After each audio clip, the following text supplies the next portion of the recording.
Before I let the robot mow for the first time, I'll clear away anything that could get in the way.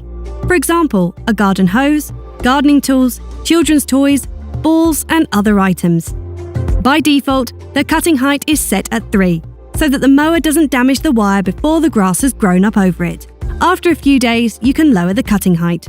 In the Start menu, select whether it should start immediately or at the next scheduled time. And off it goes. Now check whether the mower finds its way back to the station. To do this, press the Stop button. Enter the pin on the device and position it about 3 meters from the guide wire facing towards the guide wire. Then use your smartphone to send it how and see what happens. The mower follows the guide wire to the station. Yay, it works! Even so, keep an eye on the mower at first and adjust the cable if necessary. The little guy is still new here.